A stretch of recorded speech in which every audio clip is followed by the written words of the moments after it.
Live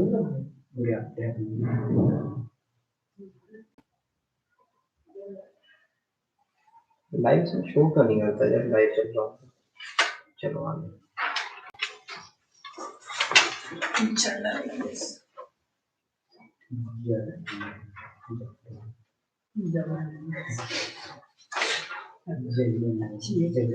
तो बस मैं अभी दे दी मैं क्या स्टूडियो कोचिंग कर रहा हूँ अंदर पे तो मुझे लेवल की नोट्स सॉरी अपना नहीं तो नहीं ना सारे कभी कभार टाइम पे लेवल की क्लास डबल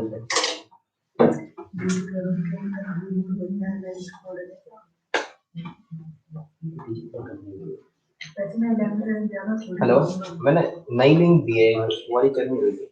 मैं केमिकल बॉन्डिंग सॉरी मैं तेरा क्वेश्चन दूंगा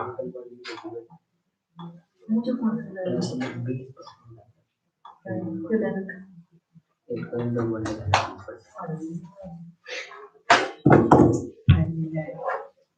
डेली 15 मिनट लेट हो जाती है क्लास, आगे आते नहीं है।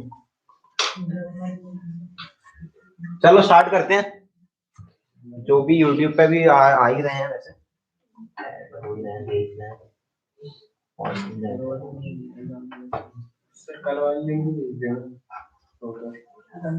एसएसबी कक्षा यूट्यूब पे चले जाना, चैनल नेम एसएसबी कक्षा, उस पे सारे वीडियोस मिल जाएंगे। एक पूरी सीरीज ही अलग कर दिया एनडीए एक्सप्रेस के नाम से। ठीक है, आज बहुत भी कम है, चलो कोई नहीं। जय हिंद। रोहित नरोरिया ही डेली आता है। सही है। बिहार में भी अच्छा यहाँ का नहीं है, नहीं दूसरा कुमार अच्छा शिफ्ट हो गया होगा शायद। चलो स्टार्ट करते हैं। इंग्लिश का जैसे पता होगा कि 50 क्वेश्चंस इंग्लिश के आते हैं जनरल स्टडीज के एग्जाम में, तो 50 इंटू 4 200 मार्क्स इंग्लिश से ही है। 900 मार्क्स का पेपर है, उसमें से 200 मार्क्स हमारे इंग्लिश के। तो ये कितना परसेंटेज हो गया? मोर देन 20%, 20-22% तुम्हारा ये पूरा कट ऑफ रखते हैं। अब देखा जाए तो कट ऑफ कितना जाता है? 350, मैक्स टू मैक्स 375। बस कट ऑफ की बात कर रहा हूँ। तो अगर तुम उसमें से 200 मार्क्स अगर इंग्लिश में ही ले आए तो मैं बाकी में बस 150 मार्क्स ही चाहिए, तो मैं ज्यादा दिमाग लगाने की जरूरत नहीं पड़ेगी, बस इंग्लिश ही तुम आसानी से आगे कर सकते हो। तो इंग्लिश में बहुत सारी चीजें होती हैं, देखो डीप में जाएंगे तो पूरा ही ग्रामर पढ़ना पड़ेगा। मैंने बहुत कट शॉर्ट कर दिया है, जो बहुत छोटी छोटी चीजें हैं, जो ट्रिक्स होती हैं। बहुत क्या होता है, या तो थ्योरी पढ़ लो या फिर प्रैक्टिकल आंसर्स के लिए जाओ। अपन को यहाँ पर चाहिए प्रैक्टिकल आंसर्स, क्योंकि टाइम की भी शॉर्टेज है और दूसरी बात कंपटीशन है, तो आप अपन को जल्दी से जल्दी करना है। फिर आता है कॉमन टेस्टिंग एरियाज, किस चीजों पे वो लोग टेस्ट करते हैं। सबसे पहला आता है नाउन। नाउन तो पता ही होगा, नेम प्लेस एनी, सुना होगा ना पहले। ठीक है, उसका कुछ भी नाम रखना, वो नाउन हो सकता है। नाउन कभी भी ग्रामेटिकली इनकरेक्ट नहीं हो सकता। जैसे किसी का भी नाम कुछ भी हो सकता है, जैसा उसका नाम रख दिया जाए वैसा नाउन ये होता है। अभी स्टार्ट ही किया है तो कोई इतना ज्यादा छूटा नहीं है तुम्हारा। कॉमन नाउन, इसके भी डिवाइड कर दिया गया है, ये पूरी हायरार्की टाइप हर चीज में जैसे होता है ना इंडिया में, तो डिविडेशन हो जाता है। तो common noun, common to every person और अ थिंग, जैसे सिटी या गर्ल। जेंडर एक पूरी कम्युनिटी को शो करता है गर्ल। प्रॉपर नाउन, किसी भी पर्टिकुलर नाउन का नाम। कलेक्टिव नाउन, बंच ऑफ, या फिर जैसे बोलते हैं ना गुच्छा होता है, झुंड होता है, तो इन सब चीजों का अलग अलग नाम दे दिया है। ग्रुप, तो ये सब चीजों का वो है। Abstract, name of the quality, a state of mind, stage of life, etcetera. Example love, beauty, infancy. ये वाला तो तुम लोगों ने बहुत बार किया होगा, लव। ठीक है, तो ये सब चीजें पता होंगी तुम्हें। Material noun, name used to refer to metals and materials. जो मटेरियलिस्टिक थिंग्स को मेंशन करें उसको बोलते हैं मटेरियल नाउन। ये सब चीजें अभी बेसिक्स हैं, क्योंकि इन चीजों पे टेस्टिंग होती है, मतलब यही चीजें पूछी जाती हैं, तो एक बार इन सबको चीजों को फ्लो में देख लेते हैं। बाकी क्वेश्चंस तो ये आएंगे नहीं कि कौन कितने टाइप के नाउन होते हैं, ये क्वेश्चन कभी नहीं पूछेगा वो, बस इसका प्रैक्टिकल एग्जांपल पूछेगा। बट प्रैक्टिकल एग्जांपल से पहले अपन को थोड़ा थ्योरी आना जरूरी है, वरना प्रैक्टिकल क्या करोगे जब थ्योरी ही नहीं पता। Nouns are further divided into countable and uncountable. जैसे अपन काउंट कर सकते हैं कितने लोग हैं यहाँ पे, बट अपन ये काउंट नहीं कर सकते कि अपन कितना एयर ब्रीथ कर रहे हैं, कितना ऑक्सीजन ब्रीथ कर रहे हैं, कितना कार्बन डाइऑक्साइड ब्रीथ कर रहे हैं, तो ये काउंटेबल नहीं है। ये पूरा एक कलेक्टिबल कलेक्टिबल काउंटेबल हो सकता है, जैसे कि इस रूम में कितनी एयर है वो अपन वॉल्यूम से निकाल सकते हैं, और वो भी अपन ने एक एज्यूम किया होगा कि पूरे बिल्डिंग में मतलब पूरे हॉल में एयर है।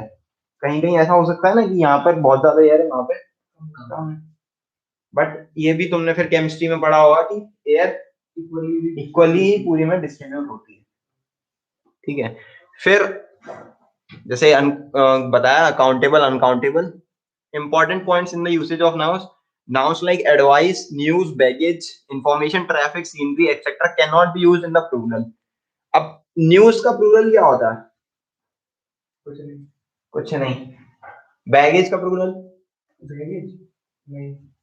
बैगेजेस तो कभी बोला नहीं है। अगर बैगेज जैसे मैं कहीं जा रहा हूँ और मेरे 3 बैग हो गए, तो मैं यही बोलता हूँ ना मेरा बैगेज निकाल के दे दो, मैं ये नहीं बोलता हूँ कि मेरा बैगेजेस निकाल के दो। मैं बैग्स बोल सकता हूँ, बैगेजेस नहीं वर्ड है। तो कभी कभी इनका अनकाउंटेबल का क्या होता है, प्लूरल नहीं बोल सकते। She gave me some valuable advice. अब कितनी वैल्यूएबल एडवाइस दी, इसका कोई मेजर करने का कोई पैमाना नहीं है।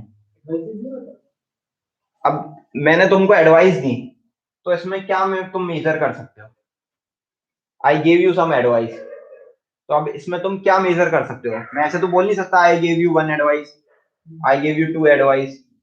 एडवाइस इज पूरा मतलब एक एडवाइस ही एक पूरा अनकाउंटेबल चीज है ना। एडवाइसेस कभी सुना है? एडवाइसेस नहीं सुना, सुना बहुत कुछ लगता है। इंग्लिश में यही दिक्कत होती है, अपन आंसर क्यों टिक कर देते हैं कि सुनने में अच्छा लग रहा है। आंसर क्यों टिक कर देते हैं? सुनने में अच्छा लग रहा है, वही सबसे पहले गलत होता है, वही सबसे पहले गलत होता है। फिर आता है प्रोनाउंस। प्रोनाउंस क्या होता है? प्रोनाउन जो कभी नाउन के जगह पे प्रोनाउंस लगा सकते हैं, कोई वर्ड्स जो लगा सकते हैं, जैसे पर्सनल नाउन, जैसे मैं अपना नाम नहीं ले सकता, मैं नाम नहीं लेना चाह रहा अपना यश, तो मैं आई बोल सकता हूँ, मी बोल सकता हूँ। ये सब चीजें हो जाती हैं किसमें? पर्सनल नाउन में। ये कौन है भाई? सर दिनेश आया है क्या? डेजर्ट किंग नहीं आया भाई। कोई दिनेश है? दिनेश है? तो डेजर्ट किंग तेरे बारे में पूछ रहा है, तेरे को याद कर रहा है वो। पता नहीं, मेरे को नाम नहीं पता वो। नहीं नहीं, बाद में देखना, उसकी फोटो वोटो कुछ नहीं। ठीक है, पॉजेसिव प्रोनाउंस, माय, माइन मतलब possessive, this is my watch, तो ये पॉजेसिव हो गया। पॉजेसिव का मतलब पता है ना क्या होता है? चिंता, चिंता करना, मतलब उसके लिए थोड़ी कुछ फीलिंग्स टाइप की जो होती है, पॉजेसिवनेस जो कहते हैं। समझ रहा हूँ। रिफ्लेक्सिव प्रोनाउंस हरसेल्फ, देमसेल्फ, मतलब जो किसी को रिफ्लेक्स करना है। रिफ्लेक्स का मतलब क्या होता है? किसी के बारे में होता है। ठीक है। एम्फेथेटिक, माइसेल्फ, मैं अपने आप को ही एम्फेसाइज कर रहा हूँ। डेमोन्स्ट्रेटिव, किसी को बताना, डेमोन्स्ट्रेट मतलब किसी को बताना। इंडेफिनिट, सम, एनीवन, कोई डेफिनेट नहीं है। प्रोनाउंस ऑफ नंबर, मेनी, 3, 1, 2, 3, ये सब प्रोनाउंस हो गए नंबर वाले। Quantity, more, much, little.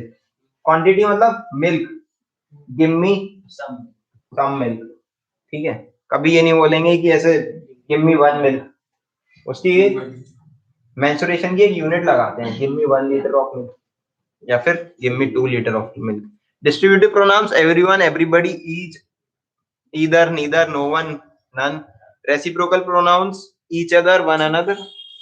Reciprocal pronoun मतलब उल्टा।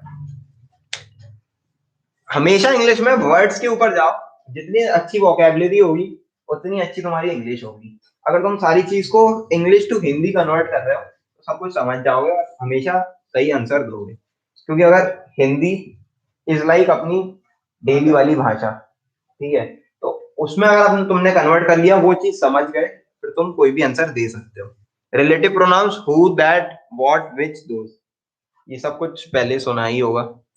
Important points in the correct usage of pronouns, ये यूसेज करने से पहले सोचना पड़ता है कि सही कर रहे हैं अपन कि नहीं कर रहे हैं, यही सब चीजें टेस्ट की जाती हैं।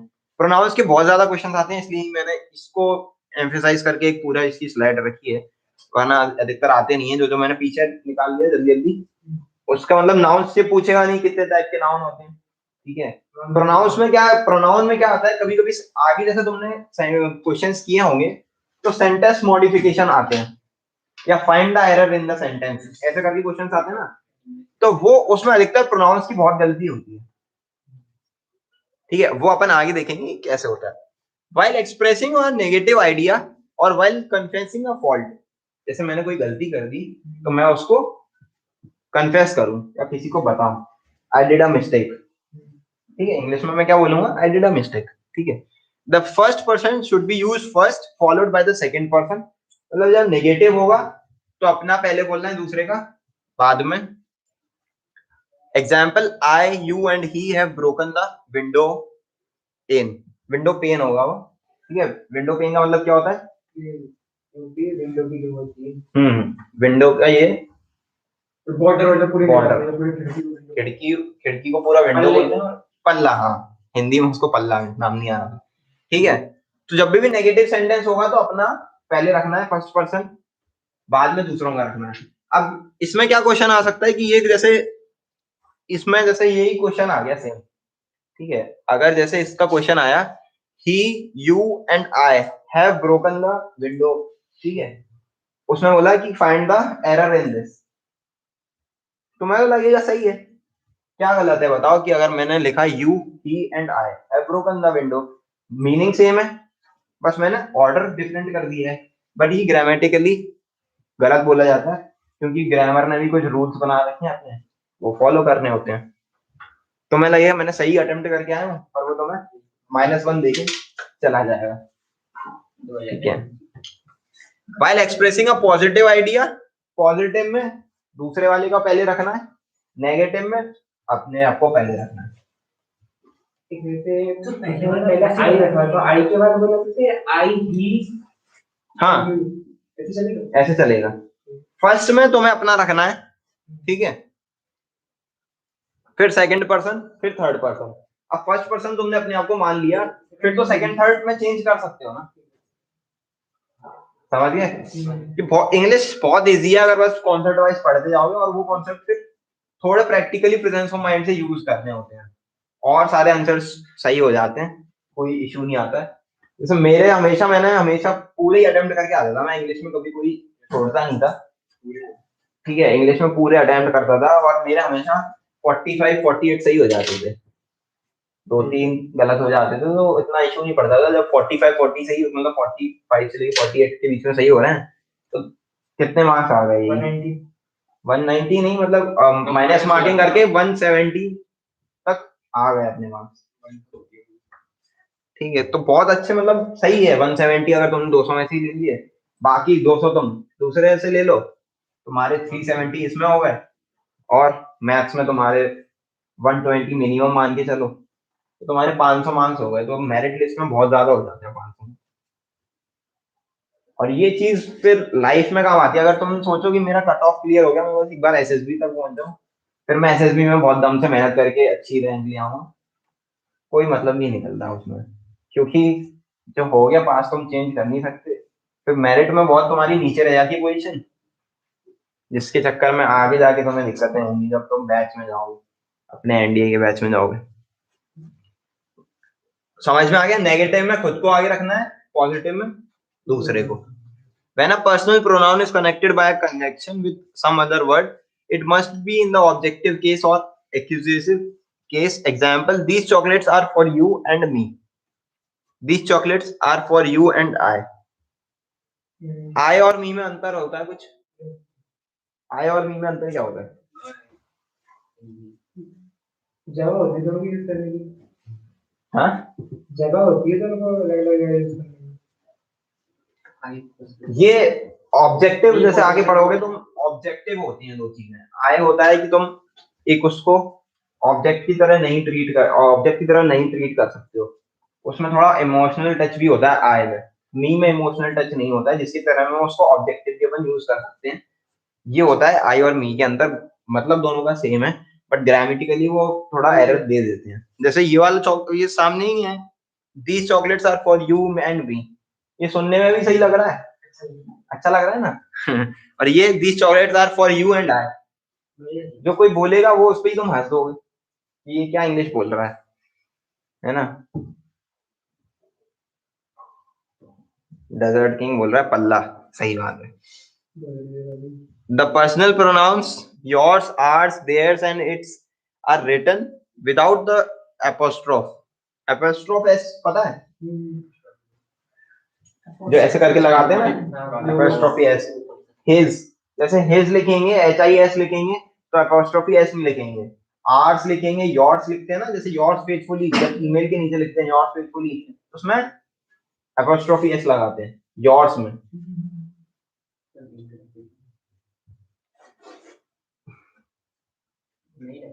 ये तो प्रोनाउंस है, मतलब जैसे अपन मेल की बात कर रहा हूँ ना, मैं तो लेटर, ये तो अलग ही मतलब वो चीज चल रही है, तो सेंटेंस में चल रही है, ठीक है। He is yours truly, like Narendra Modi is hours truly, वहां पर हमारा वाली बात आ गई, सेंटेंस में जब यूज करेंगे तो इसको नहीं लगाएंगे अपोस्ट्रोफी को। जैसे अगर अकेला लिखा, कोई भी जैसे ईमेल लिखते हैं अपन योर्स ट्रूली, आज ट्राई करना, कितने भी जैसे तुम लोगों की ईमेल्स वगैरह होंगे उसमें तुम देखना योर्स ट्रूली, योर्स सिंसियरली में हमेशा एपोस्ट्रोफी एस मिलेगा तुमको। तो वो जो एपोस्ट्रोफी ऐसे ही सिर्फ ईमेल्स डेटा से सब नहीं आता है, एपोस्ट्रोफी एस तब आता है जब तुम अकेला ही उसको लिखो और फर्स्ट वर्ड योर्स हो, आर्स हो, जिसमें एपोस्ट्रोफी एस लगाया जाता है तब एपोस्ट्रोफी एस लगता है, वरना नहीं लगता, ठीक है। ही इज आर्स, इसमें नहीं लगेगा, ठीक है। और उसने लिखा आवर्स, आवर्स फैमिली, मतलब कुछ लिखते हैं ना आवर्स फ्रेंडली, जैसे अपन सब लोगों का एक दोस्त है, ठीक है, तो अपन क्या लिखेंगे आर्स फ्रेंड, आर्स फ्रेंड, ठीक है, आर्स फ्रेंड, ठीक है, वहां पर एपोस्ट्रोफी एस लिखेगा। और अपन ने ऐसे बोला ही इज आर फ्रेंड, इसमें नहीं लगेगा। When one is used as the subject, it should be followed by one's. Example: one should safeguard his health. Incorrect. One should safeguard one's health. इसका कुछ मतलब समझ आया? मेरे बाद में आया। क्यों आया? एक चीज होती है, जैसे अपन लिख रहे हैं, एक सेंटेंस में लिख रहे हैं, he is my student, ठीक है, he is your student, he is your student, ठीक है, तो वहां पर तुम एपोस्ट्रोफी लिखोगे कि नहीं लिखोगे? क्यों लिखेंगे? वो नहीं पता, लिखते इसलिए हैं क्योंकि योर्स, योर मतलब जैसे suppose he is your student, मैं ये बोल रहा हूँ he is your student, your student मतलब तुम्हारा स्टूडेंट है, तुम्हारा, तुम्हारा को कैसे डिनोट करेंगे? योर्स, एपोस्ट्रोफी एस से। अगर अकेला वहां पे योर्स लिखा जाए तो क्यों नहीं शो होगा? आर्स और एपोस्ट्रोफी आर्स में क्या अंतर है?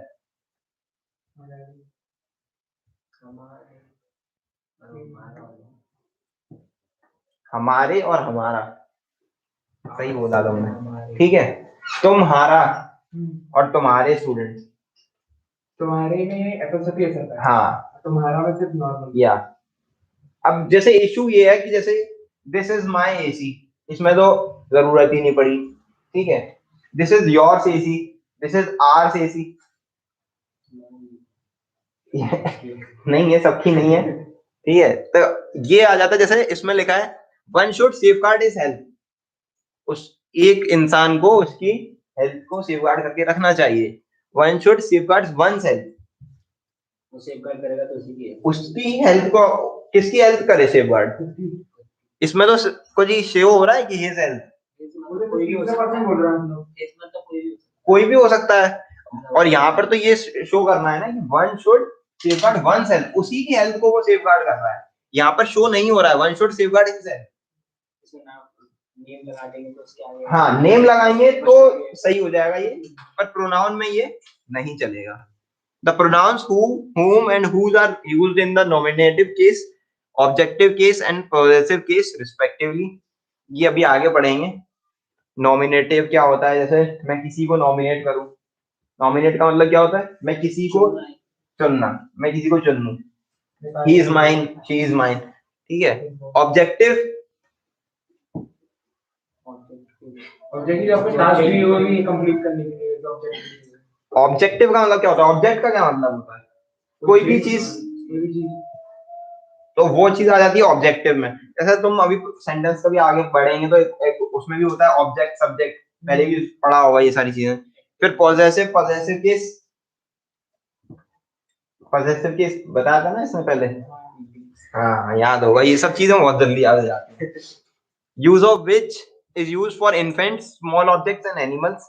This is the puppy which was gifted to me by my aunt, which is used when selection is expressed. Example, which of these books do you prefer to read? Read होगा, उसकी जगह need लिखा है, पता नहीं क्यों। Which of these books do you prefer to read? ठीक है।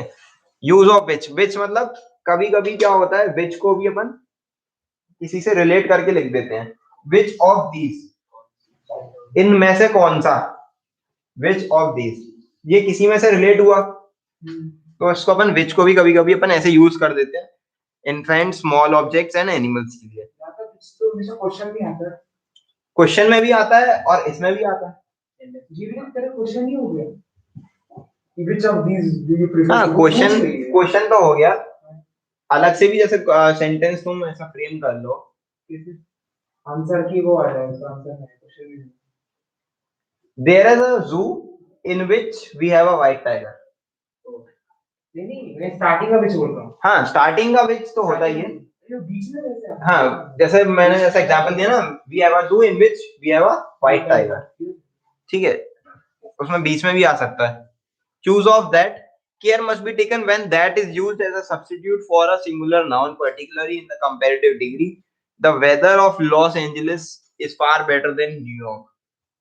Incorrect. The weather of Los Angeles is far better than that of New York.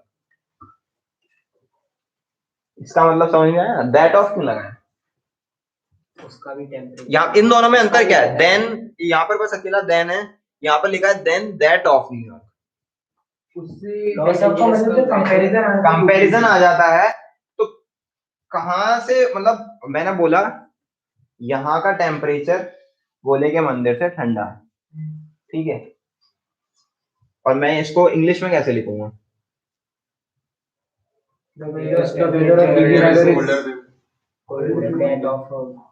Then that of, मतलब यहाँ का टेम्परेचर वहां के टेम्परेचर से ठंडा है, ठीक है, बट इसमें क्या बोल रहा है, इस वाले पहले वाले सेंटेंस में, the weather of Los Angeles is far better than New York, मतलब वेदर न्यूयॉर्क से अच्छा है, पर न्यूयॉर्क का वेदर, कंपैरिजन वेदर वेदर के बीच में नहीं हुआ, कंपैरिजन से किसके बीच में हुआ, वेदर और सिटी के बीच में, जो कंपैरिजन हो ही नहीं सकता, ठीक है। तो ये सब छोटी छोटी चीजें हैं, ये अब सुनने में ये भी अच्छा लग रहा होगा, है ना, the weather of Los Angeles is better than New York, but गलत है वो, क्योंकि उसमें कंपैरिजन ही गलत चीजों का हो रहा है। Verbs and tenses. A verb indicates the action done by the subject or the state of being of the subject. ये तो डेफिनेशन है, ये तो सब पता ही होगा verb के बारे में, अभी तक पढ़ रखा है इतना। Transitive, intransitive, transition का मतलब क्या होता है? बदलाव, Change of state, बदलाव, ठीक है, सही बोला। A transitive verb is a verb that denotes an action which passes over the from the doer or subject to an object. Example, the boy kicked the football. An intransitive verb is a verb that denotes an action which does not pass over to an object. Example, the baby sleeps. अब फिर आते हैं verb, voice, there are two voices, active voice, passive voice, ये बहुत ज्यादा सुना होगा, active voice में लिखो उसको, फिर पॉजिटिव वॉइस में लिखो। एक्टिव पैसिव का क्या होता है? एक्टिव मतलब जब डूअर पहले आता है और रिसीवर ऑफ एक्शन बाद में आता है। अरे पैसिव में रिसीवर एक्शन रिसीवर ऑब्जेक्ट में आता है और सब्जेक्ट में वो चले आता है। एक्टिव वॉइस होता है, मैं अपनी बात कर रहा हूँ खुद ही से, पैसिव हो गया मैं इसकी बात कर रहा हूँ, तुम्हारी बात कर रहा हूँ, मैं किसी की भी बात कर रहा हूँ, ठीक है, एज सिंपल एज दैट। फिर आता है सेंटेंस करेक्शन, ये सब क्वेश्चंस आते हैं ना, सेंटेंस करेक्शन करो, टफ होते हैं ना ये। अब इनका ही देखते हैं आगे। Sentence correction questions present sentences which may or may not have obvious or subtle errors in portion. मतलब उनमें एरर होंगे या नहीं भी हो सकते हैं, जरूरी नहीं है कि एरर होंगे। Test takers are expected to select from among the given options the one that's used results in a sentence that best experiences the intended idea. मतलब जो मैं कहना चाहता हूँ हिंदी में वो मैं कह सकूं उस करेक्ट सेंटेंस से, ये अपना मोटो होता है करने का। The other three are possible replacements, one of which would be the best replacement. मतलब एक ऑप्शन होता है उसमें से नो एरर, तो तीन ऑप्शन होते हैं जो एरर सही करते हैं। Basic error types, sentence correction question asks the student to recognize and correct one or more of possibly erroneous grammatical structures, mainly but not exclusively of following types. अब इसके भी कुछ टाइप्स हैं, टाइप्स ऑफ एरर भी आ जाते हैं sentence में, ठीक है। Agreement, this reference to the consistency required within a sentence. जैसे एग्रीमेंट, अभी जो अपना लास्ट सेंटेंस था, the weather of Los Angeles is better than that of New York. अब यही सेम क्वेश्चन होता, the weather of New York is better than, मतलब उल्टा बोल दिया मैंने, the weather of Los Angeles is better than New York. तो ये गलत हो जाता है क्योंकि ये एग्री नहीं कर रहा है। क्या एग्री नहीं कर रहा है? कंपैरिजन दो इक्वल चीजों में होती है, ये तो बचपन से ही चीजें सुनी होंगी ना कि कंपैरिजन अपने इक्वल से कंपैरिजन करो, है ना। तो हमेशा कंपैरिजन इक्वल से होगा, तो ये कंपैरिजन को एग्रीमेंट नहीं दे रहा है, इसलिए वो गलत है। फिर आता है there are two areas of agreement, noun with verbs and with pronouns. वो वाला प्रोनाउन वाला था, अपन ने प्रोनाउन में ही पढ़ा था उसको, and pronoun with verbs. Noun verb agreement, singular of subjects take singular verbs. हाँ, जब अपन खुद की बात करते हैं तो सिंगुलर चीजें यूज करते हैं, और जब दो लोगों की बात करते हैं तो प्लूरल की बात करते हैं। ये तो कॉमन सेंस की बात है। अब इसमें इंग्लिश का हूँ, ये तो कॉमन सेंस है। अब दो जने हैं तो अपन हम बोलेंगे ना, अपन हम चलते हैं, ठीक है। और अकेला हो, मैं आ जाता हूँ, ठीक है, ऐसे बोलते हैं। For instance, the number of application has dropped, it would be incorrect to say the number of applications have dropped. Has और हैव में अंतर पता ही होगा, हैज सिंगुलर के लिए यूज करते हैं और have plural. Pronoun agreement, a pronoun must agree with the noun और pronoun. It refers to in person, number and gender, and if the subject of a verb, the verb needs to correspond in the singular or plural. For instance, the girl, when girls cry, ये वाला sentence तुम्हें अच्छा लगेगा सुनने में. When girls cry, they break your heart. It would be incorrect to say when girls cry, she breaks your heart. इन दोनों sentence में अंतर बताओ, हिंदी करके बता दो बस इन दोनों सेंटेंस की. मैं बैठा हूं, जब तक तुम इसकी हिंदी बताओ आज सेंटेंस की. बोलो, तुम ही बताओ, तुम हंस रहे हो. When girls cry, they break your heart. हाँ, जब लड़कियां रोती है तो ऊपर आ जाएगा, जब लड़कियां रोती है तो वो हमारा दिल तोड़ देती है देह का, और जब फिर शी आ गई तो जब लड़कियां रोती है तो वो हमारा, तो वो आ जाएगा. नहीं आया ना. देखो मैं बताऊंगा, अब इसमें दोनों में अंतर, ठीक है. When girls cry, they break your heart. मतलब एक इसका एक इमोशन वाइज सुनो कि जब कोई लड़की रो रही है तो वो तुम्हारा दिल दुखा रही है, ठीक है, ठीक है. अब दूसरा आता है when girls cry, वो तुम्हारा ही दिल दुखा रही है बस. She breaks your heart. When girls cry, they break your heart. ये पूरा एक पूरी कम्युनिटी के लिए. When girls cry, she breaks your heart. ये इंडिविजुअल है, ठीक है. अब यहाँ पर क्या यूज कर रहे हैं अपन? Girls, plural. तो यहाँ पर भी क्या यूज करना पड़ेगा? प्लूरल. यहाँ पर अपन क्या कर रहे हैं? She breaks your heart. Your heart एक इंडिविजुअल के बारे में बात कर रहे हैं, तो ये क्या हो गया, एग्रीमेंट नहीं चलेगा, क्योंकि प्लूरल के लिए अपन सिंगुलर वर्ड मतलब सिंगुलर ऑब्जेक्ट के लिए अपन प्लूरल यूज कर रहे हैं, कंपैरिजन ही नहीं होगा। Parallelism just as mathematical equation need balance, ठीक है। A sentence too when presenting ideas that contain different elements but have a parallel construction so that these elements balance each other. For instance, to listen to someone is to pay attention as you hear them. मतलब किसी को अपन जब सुनते हैं तो उसको attention दे रहे हैं जैसे ही अपन सुनते हैं, समझे। This should not be written as to listen to someone is paying attention as you hear them. अंतर समझ में आया इन दोनों में। टू लिसन टू समवन, आधा आधा करके समझा रहा हूँ पूरे भी सेंटेंस को। टू लिसन टू समवन इसका मतलब क्या हुआ, किसी को सुनना। इज टू पे अटेंशन, उस पर ध्यान देना। एज यू हियर देम मतलब जैसे ही तुमने उसको सुना, उसकी आवाज तुमने सुनी थोड़ी सी और तुम उसको अटेंशन देने लगे, ठीक है। कुछ सुनने के लिए, ठीक है। टू लिसन टू समवन, ठीक है, इज पेइंग अटेंशन, इसका मतलब क्या हुआ, वो तो तुम फिर एकदम ही उसमें जा रहे हो कि कंटिन्यूअस में, प्रेजेंट कंटिन्यूअस में। मैं तो अभी वो बता रहा हूँ कि अलग अलग कैसे करोगे इनको, इनका हिंदी मतलब देखो पहले, फिर उसके बाद तुम्हें सही समझ आएगा। To listen to someone is paying attention as you hear them. कुछ सुनने के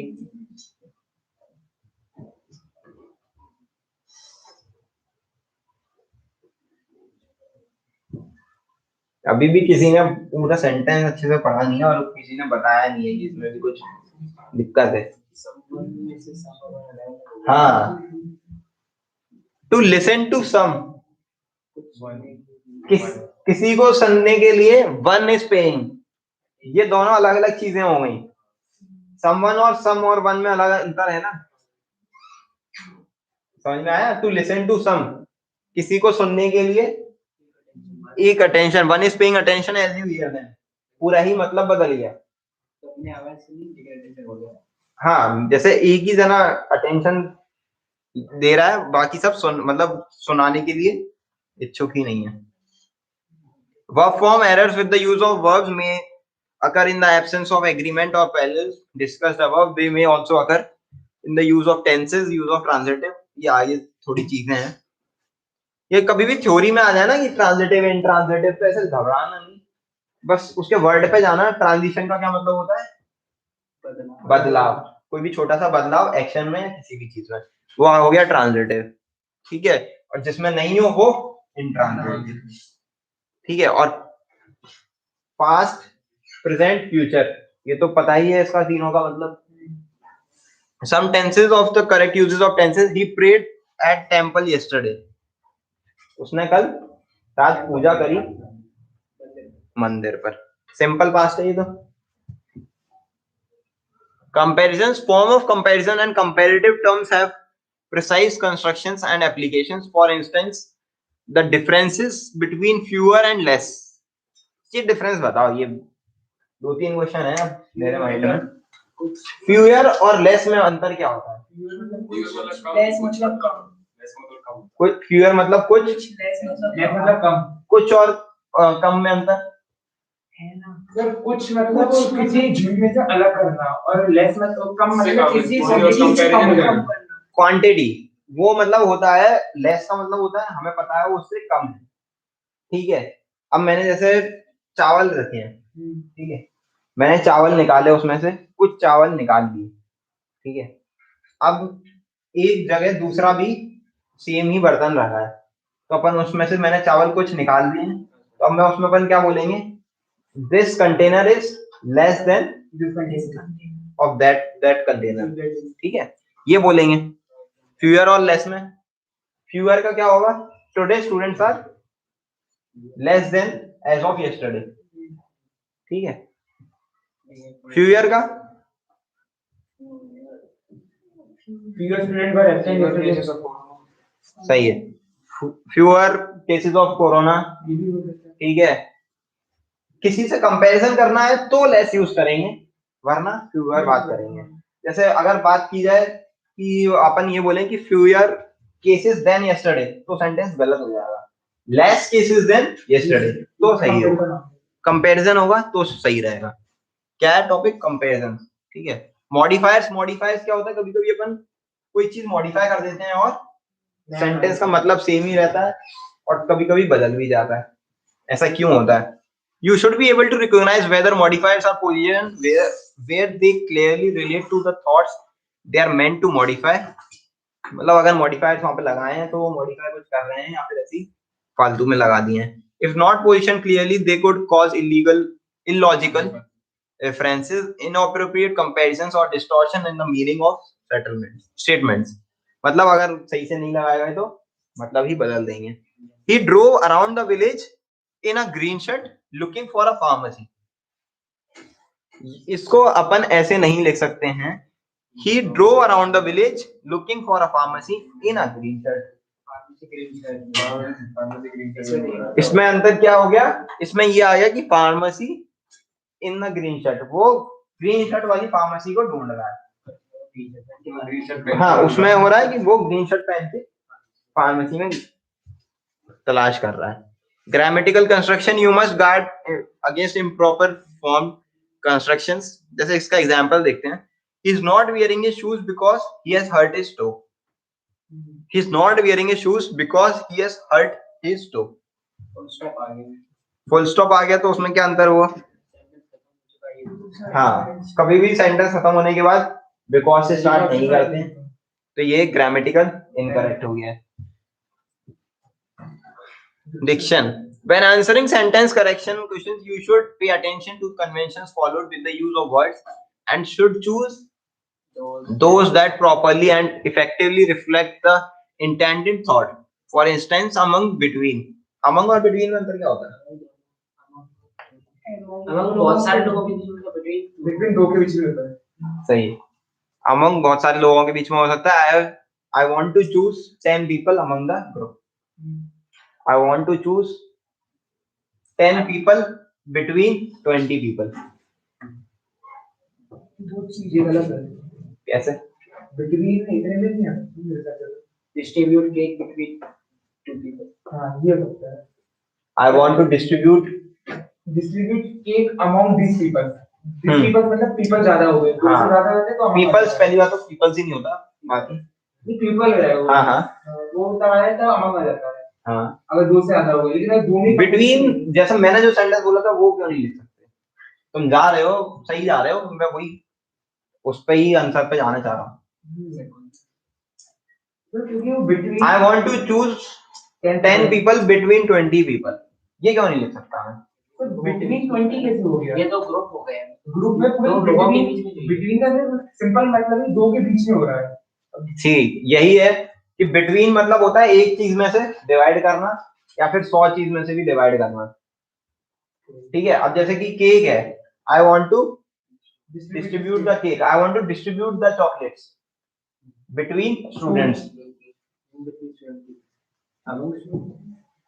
among students है ना?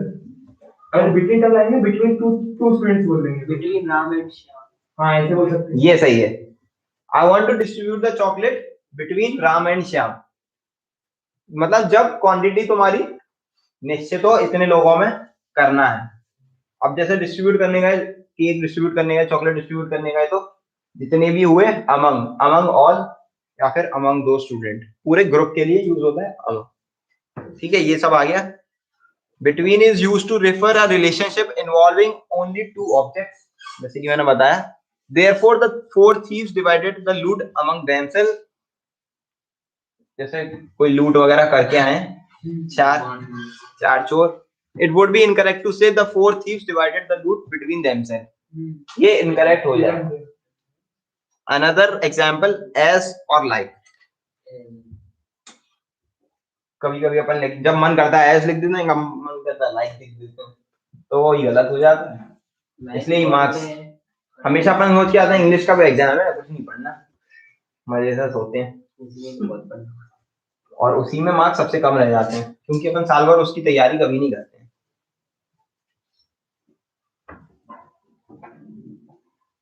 प्रैक्टिस कराएंगे, रोहित नरोलिया बोल रहा प्रैक्टिस करा देना। अब नेक्स्ट जो क्लास होगी उसमें बस प्रैक्टिस ही प्रैक्टिस होगी, सारे क्वेश्चन ही क्वेश्चन होंगे।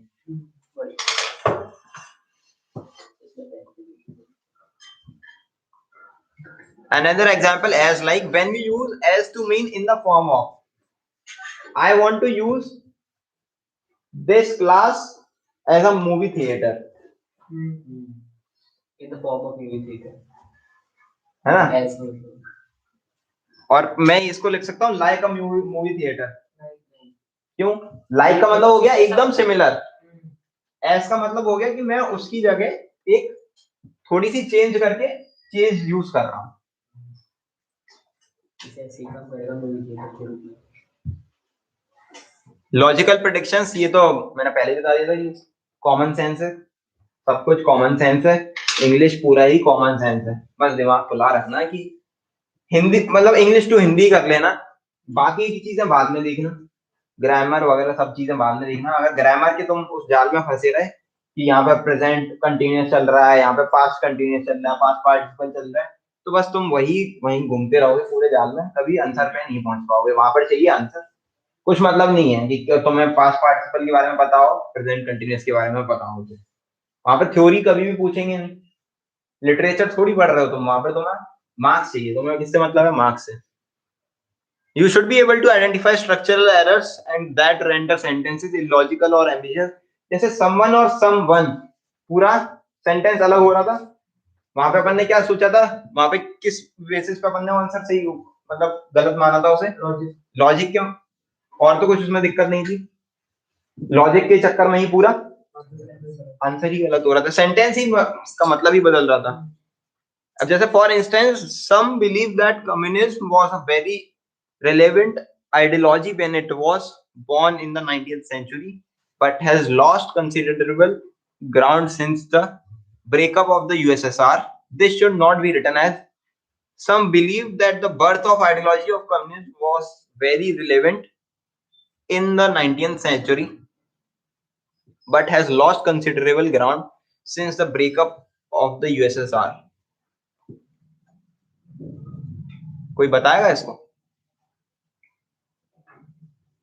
उसमें ये आइडियोलॉजी वो बहुत ज्यादा फॉलो हो रही थी कम्युनिज्म की फर्स्ट केस में, और सेकंड में अगर है ना आइडियोलॉजी है ना बार बार मतलब फॉर्म हो रही थी आइडियोलॉजी। यहाँ पर ये बोला है, सेकंड में क्या बोला है? तुम अलग अलग करके पढ़ो। देखो पहला है some believe that communism was a very relevant ideology, मतलब बहुत अच्छी आइडियोलॉजी थी when it was born in the 19th century, मतलब जब वो born हुई 19th century में तब वो अच्छी आइडियोलॉजी थी, इसका मतलब हुआ यहाँ तक। फिर but has lost considerable, मतलब उसके बाद ग्राउंड उसका खत्म हो गया क्योंकि यूएसएसआर का पूरा डिविडेशन हो गया। अब ये वाला सेंटेंस क्या बोलना चाह रहा है? some believe that the birth of ideology, मतलब आइडियोलॉजी का जो बर्थ है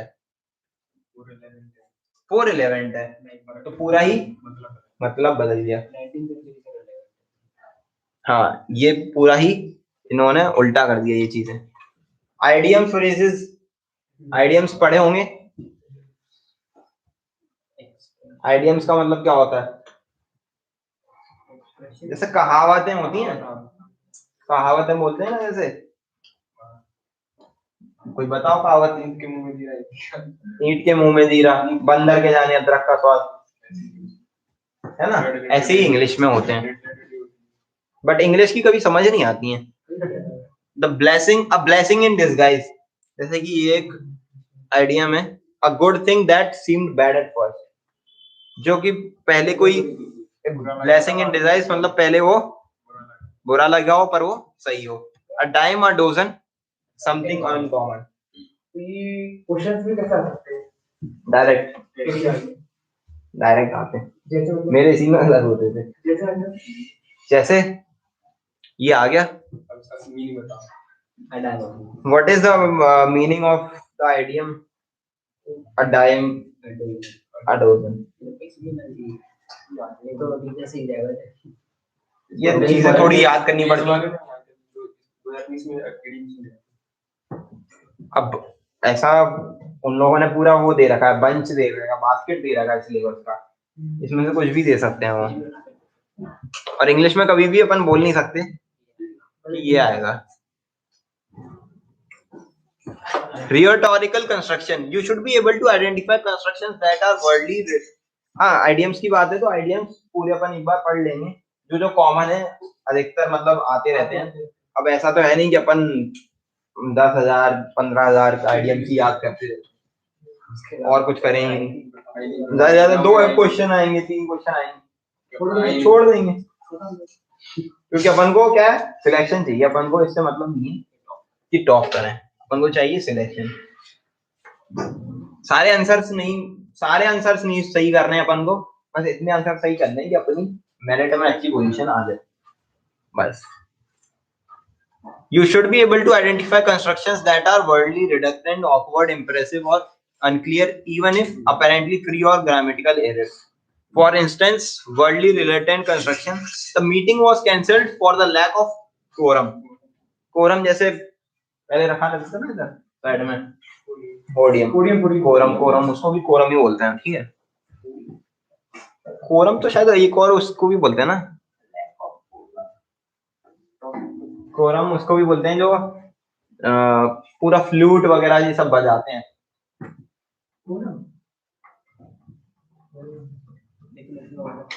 This should not be written as the reason the meeting was cancelled was because there was lack of quorum। अब ये सेंटेंस ही देखो पढ़ने में कैसा लग रहा है। पहली बात तो the reason the meeting was cancelled, the reason the meeting, पहले तो यहाँ पे कॉमा ही नहीं लगा है और कॉमा आ भी नहीं सकता है। The reason the meeting was cancelled was because, दोबारा वॉज क्यों आया, there was lack of quorum, फिर से वॉज, ठीक है। द इसमें कोई ग्रामेटिकल एरर नहीं बोल सकते हो। कोरम कोई और चीज है, ये कोरम वही मेरे को लग रहा है जो नहीं मैं बता रहा हूँ, जो सुबह असेंबली होती है ना, और जो कोरम वो गाते हैं स्टेज पर जाके, जो लोग प्रेयर्स वगैरह गाते हैं एंड ऑल, उसमें क्या है, लैक ऑफ कोरम। ये लैक ऑफ कोरम का मतलब कोरम जैसे बहुत सारी चीज की कमी पड़ेगी। There was lack of quorum, quorum का मतलब सर्च ही कर लेता हूँ, वैसे मैं कंफर्म में बता रहा हूँ कि कोरम का मतलब ये है।